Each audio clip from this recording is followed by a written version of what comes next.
नमस्कार दोस्तों, स्वागत है आपका रिंकेश प्लानिंग मेडिकल एजुकेशन में। दोस्तों आज हम लोग देखने वाले हैं सर्वाइकल स्पॉन्डिलोसिस के बारे में, या फिर सर्वाइकल स्पॉन्डिलोसिस भी कई लोग इसे कहते हैं। तो प्रोनाउंसिएशन पर्सन टू पर्सन जो है ये वेरी कर सकता है।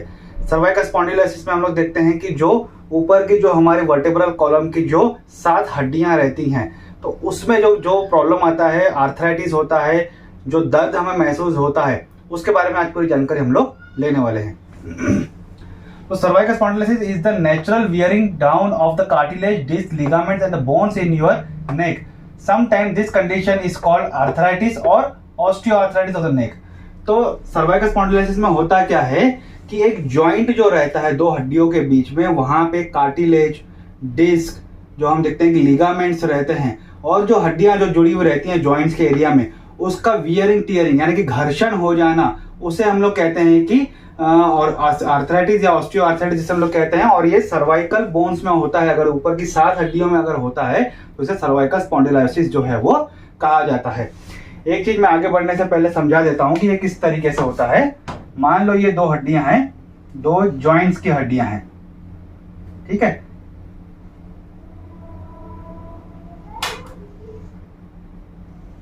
तो ये 2 हड्डियां हैं जो जॉइंट्स के एरिया में रहती हैं, और यहाँ पे जो हड्डियां रहती हैं इसके लेयर पे साथ ही जुड़ा हुआ रहता है ये एक पोर्शन,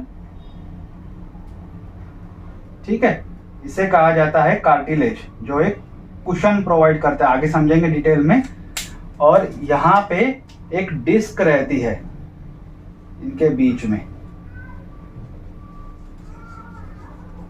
दोनों जॉइंट्स के बीच में एक डिस्क रहती है, और यहाँ पे एक साइनोवियल फ्लूइड भी रहता है, और इसे जो कनेक्ट करता है,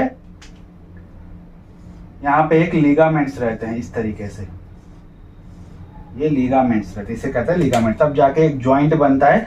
और इसका अगर जो डिस्टरबेंस होता है, इसमें वियरिंग टीयरिंग होता है, तो वहां पे घर्षण जब होता है तो इसका स्ट्रक्चर डिस्टर्ब होता है, और वहां पे काफी ज्यादा पेन होता है, मूवमेंट डिस्टर्ब हो जाती है। इसकी वजह से उसे आर्थराइटिस या ऑस्टियोआर्थराइटिस, और अगर इस सर्वाइकल बोन में होता है तो उसे सर्वाइकल स्पॉन्डिलोसिस कहा जाता है। तो आई होप कि ये बेसिक चीज आपको समझ में आ गई। तो आगे की चीज जो है वो काफी अच्छे से आप समझ सकते हैं। Entire spine is made up of 24 vertebrae, bones or spine. The cervical spine consists of 7 vertebrae that begins at the base of the skull, C1 to C7. C1 is atlas, C2 is axis and C3 to C7. देखो पूरा vertebral column में देख रहे हैं तो नीचे की हड्डियां अगर कॉकिक्स वगैरह अगर छोड़ दिया जाए तो जो वर्टेब्री रहती हैं, तो वर्टेब्री रहती हैं 24 में से जो ऊपर यहाँ पे 7 में रहती हैं, जो यहाँ पे नेक में रहती हैं, गर्दन में, यहाँ पे 7 हड्डियां रहती हैं, 7 वर्टेब्री रहती हैं। जब मैंने वर्टेब्रल कॉलम के ऊपर मैंने वीडियो बनाया था, उसमें सब डिटेल मैंने शेयर किया था। तो ये जो 7 हड्डियां हैं उसमें सबसे पहली रहती है एटलस, जो कि बेस ऑफ स्कल, ये जो स्कल है जहां वो खत्म होता है वहां से उसकी जो शुरुआत होती है, तो सबसे पहली हड्डी जो रहती है वो रहती है एटलस। उसके नीचे रहती है एक्सिस, और उसके बाद की जो हड्डियां रहती हैं, जो 7 हड्डियां, उसमें से चौथी का नाम C3, C4, C5, C6, 7 जो है वो दिया जाता है। तीसरी हड्डी से लेके 7वीं हड्डी तक जो नाम रहता है वो C3, C4, C5, C6, C7 जो है वो नाम दिया जाता है। तो ये हड्डियां यहाँ पे इस पोर्शन पे रहती हैं, और इसके बारे में आज हम लोग समझने वाले हैं। Between each vertebra are the disc. The disc act like the body's shock absorber. The discs are made up of the flexible but strong connective tissue filled with the gel-like material. Discs are like jelly-filled cushion donuts between each vertebra. ठीक है, there are 3 joints between each pair of the vertebra. The front joint is called the intervertebral disc. The 2 joints in the back of the spine are called the facet joint. Cartilage क्या करते हैं? Within every joint is a cartilage with cushion, which cushion the end of the bones. Ligaments are the soft bands of tissues that connect the vertebral together. ठीक है, तो आप इसका detail समझेंगे कि इसके बारे में क्या क्या है। तो ये दो हड्डियां हैं, इसके साथ जो लगा हुआ है वो कार्टिलेज है। ठीक है, कार्टिलेज के with in every joint is a cartilage which cushions the end of the bone. मतलब दोनों हड्डियां के जो एंड है, एंड स्ट्रक्चर है, उसे कुशन प्रोवाइड करने से, उसे घर्षण से बचाने के लिए ये कार्टिलेज जो यहाँ पे रहता है। ठीक है, अब आ जाओ तो डिस्क। तो ये दोनों हड्डियों के बीच में एक डिस्क रहती है। अब डिस्क इससे बनी हुई रहती है, made up of flexible but strong connective tissue filled with gel like material. तो एक सॉफ्ट जैसा आपको लिखेगी, पर वो स्ट्रॉन्ग जो रहेगी, कनेक्टिव टिश्यू रहेगा उसके अंदर, वो स्ट्रॉन्ग रहेगा, और एक जेल लाइक स्ट्रक्चर जो रहेगा उसके अंदर रहेगा। मतलब वो दबाव करने के लिए, मतलब अगर कोई प्रेशर अगर आता है तो इस तरीके से जो दबाव महसूस होता है, तो कुछ हड्डियों के बीच में, तो उसे कुशन जो रहता है वो स्ट्रक्चर जो है वो जेल लाइक स्ट्रक्चर हेल्प करता है उसमें, इसलिए इसे जेल्ड फील्ड कुशी डोनट्स भी कहा जाता है। डोनट्स हम समझते हैं कि जो गोल रहता है, केक जैसा रहता है, बीच में से उसे छेद रहता है।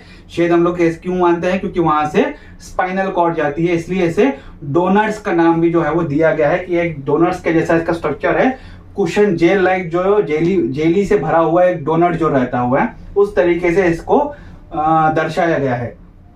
ठीक है। अब ligaments are the soft bands of tissues that connect the vertebral together. तो ये जो वर्टेब्री है दोनों जो हड्डियां रहती है उसको साथ में जोड़े रखने के लिए ये सॉफ्ट बैंड्स जो रहते हैं इसे कहा जाता है लिगामेंट्स। ठीक है।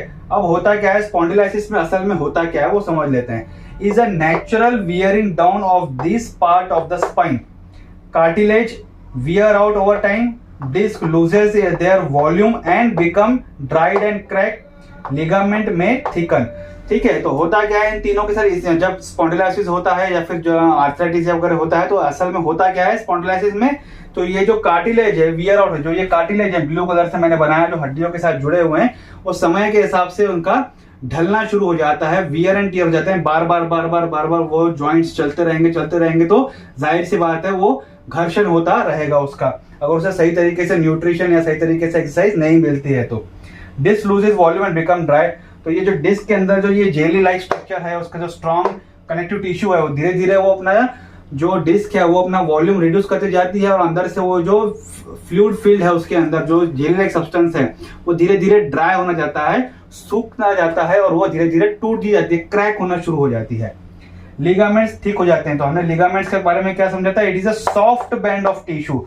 तो ये सॉफ्ट जो बैंड है धीरे धीरे हार्ड हो जाते हैं, टफ हो जाते हैं, ये हार्ड होना शुरू हो जाते हैं, थिक होना जो है वो शुरू हो जाते हैं, जिसकी वजह से जो मूवमेंट आनी चाहिए जॉइंट में वो धीरे धीरे रिजिड हो जाती है। ठीक है।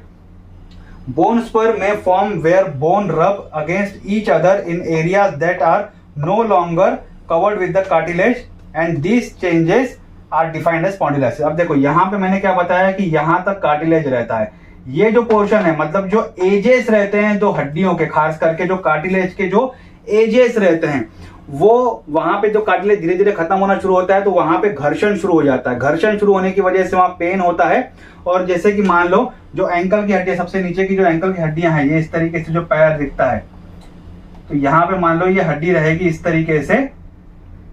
ठीक है। तो ये जो पैरों की हड्डी रहेगी ये एक नॉर्मल शेप है इसको दिया हुआ है। जैसे अगर इसको एक उदाहरण अगर समझते हैं तो ये धीरे धीरे ये इसका साइज जो है वो इतना बढ़ जाएगा हड्डी का, जिसकी वजह से पेन होना शुरू हो जाएगा, और इसे कहा जाता है रबिंग ऑफ द बोन्स पर जो है इसे कहा जाता है। मतलब हड्डी की साइज घर्षण की वजह से थोड़ी सी साइज बड़ी हो गई और उसकी वजह से काफी ज्यादा पेन जो है महसूस हो रहा है। रिस्क फैक्टर क्या क्या है? रिस्क फैक्टर सबसे पहले तो ओल्डर एज, देखो 30 साल की उम्र तक हमारे शरीर में जो है वो सही तरीके से न्यूट्रिशन वगैरह रहता है, एक जो निर्माण करने वाली जो सेल्स रहती हैं और जो ढलन करती है हमारे शरीर को, वो जो सेल्स हैं उनका फंक्शनिंग ऑलमोस्ट इक्वल रहता है, इसलिए हमारा शरीर स्टेबल रहता है।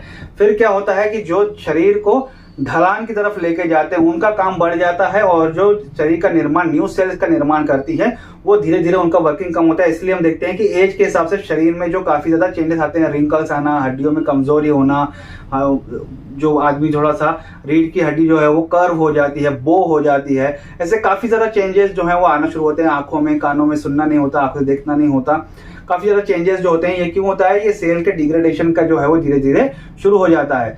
तो एज इसमें सबसे बड़ा इंपॉर्टेंट फैक्टर है। जैसे जैसे एज बढ़ती जाएगी तो ये जो सेल्स हैं, ये जो यहाँ पे जो हम देखते हैं कि जो न्यूट्रिशंस हैं या फिर जो भी टिश्यूज हैं वो धीरे धीरे ढलना जो शुरू हो जाती है, और इसकी वजह से ये एक सबसे बड़ा एज जो है कारण है। स्मोकिंग अगर आप कर रहे हैं तो स्मोकिंग काफी शरीर को सेहत के लिए हम देखते हैं कि सिर्फ लंग्स को खराब नहीं करता, शरीर को ओवरऑल ये काफी नुकसान देता है।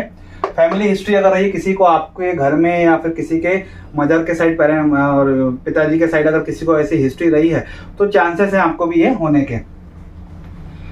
नेक इंजरी रही है, फॉर एग्जांपल आप कार चला रहे हैं, कुछ गाड़ी चला रहे हैं, तो आपको एक्सीडेंट हुआ है माइनर या मेजर, तो उसकी वजह से नेक इंजरी हुई है, तो उसके कारण ये हो सकता है सर्वाइकल स्पॉन्डिलाइसिस। हैवी लिफ्टिंग अगर आप कर रहे हैं, कंस्ट्रक्शन साइट पे अगर आपका काम ज्यादा है, हैवी लिफ्टिंग कर रहे हैं, तो उस पर स्ट्रेन आता है हमारे वर्टेब्रल कॉलम पे, उसकी वजह से ये हो सकता है।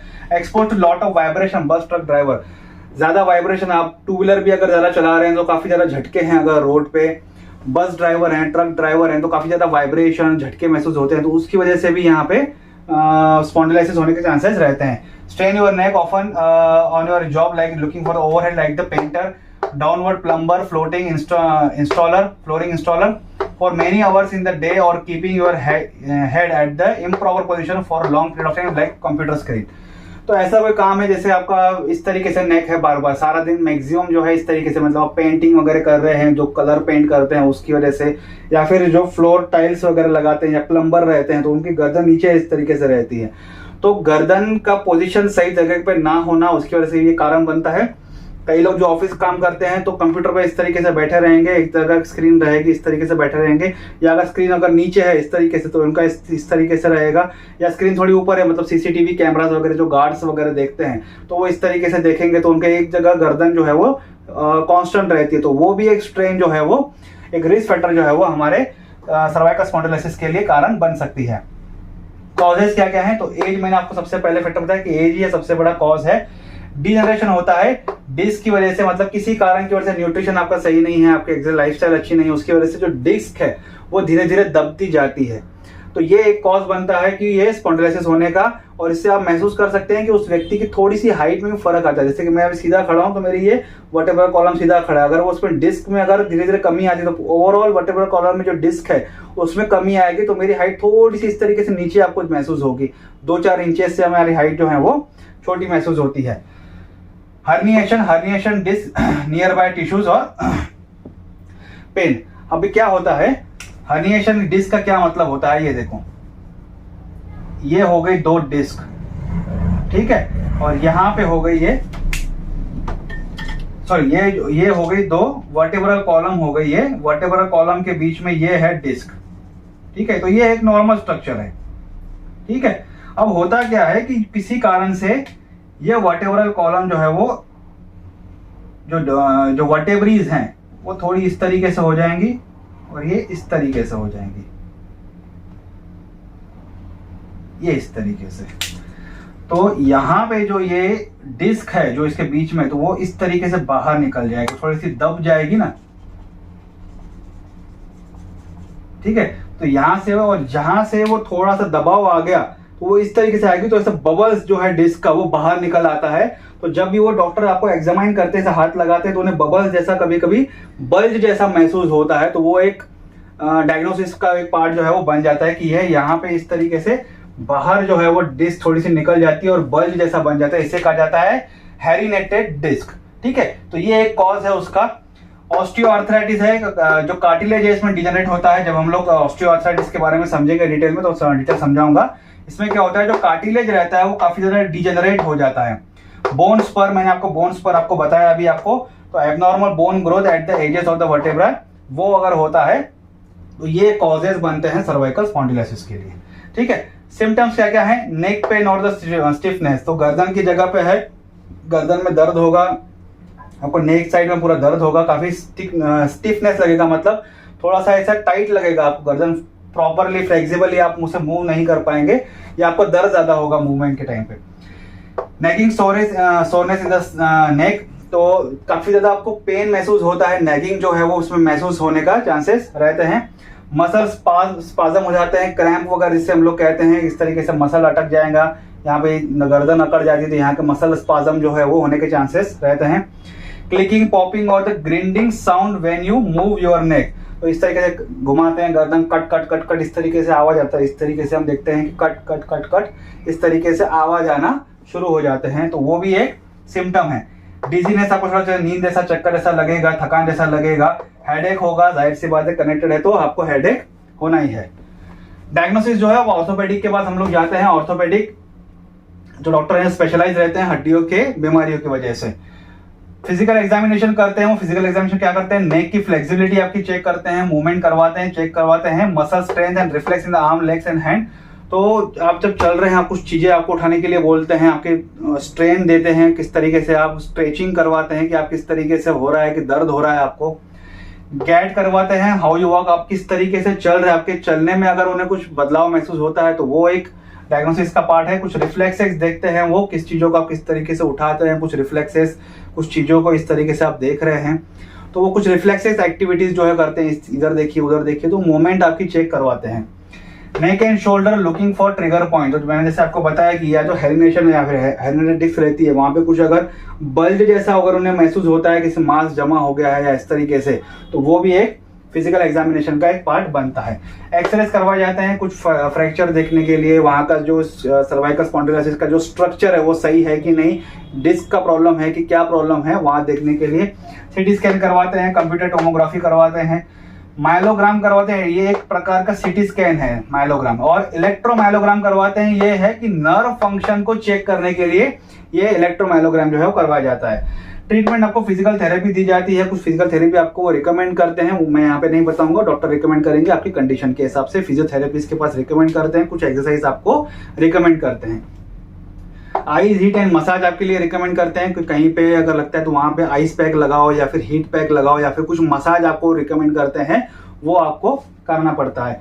ओरल मेडिकेशन, स्टेरॉइड्स दिए जाते हैं, एनएसएड्स दिए जाते हैं, एंटी इन्फ्लामेटरी ड्रग्स जो हैं वो दिए जाते हैं, non steroidal anti inflammatory drugs जो हैं वो दिए जाते हैं, कैटेगरी रहती है, तो वो डिपेंड करता है आपकी कंडीशन के हिसाब से वो देंगे। इंजेक्शन थेरेपी दी जाती है, इंजेक्शन थेरेपी मतलब कभी कभी यहाँ डिस्क का अगर प्रॉब्लम है तो यहाँ पे इंजेक्शन दिया जाता है, यहाँ पे हम देखते हैं कि पेन किलर और स्टेरॉइड्स दोनों का और यहाँ पे इस्तेमाल किया जाता है।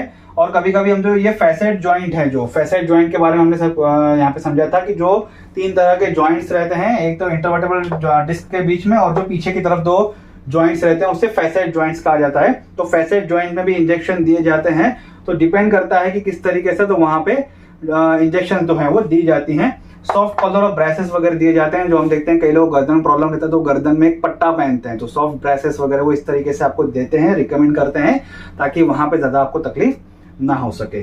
तो ये पूरी जानकारी थी आज सर्वाइकल स्पॉन्डिलोसिस की। सिंपल तरीके से मैंने आपको जो बेसिक इन्फॉर्मेशन है सर्वाइकल स्पॉन्डिलोसिस के बारे में वो आपके साथ शेयर की। आज का टॉपिक यहीं तक था। आई होप आपको आज का वीडियो अच्छा लगा होगा। वीडियो अच्छा लगे तो लाइक और शेयर जरूर कीजिएगा। अगर आपको कमेंट है तो कमेंट बॉक्स में कमेंट कर सकते हैं, और मुझे इस चैनल को सपोर्ट करने के लिए प्लीज सब्सक्राइब कीजिए। Thank you.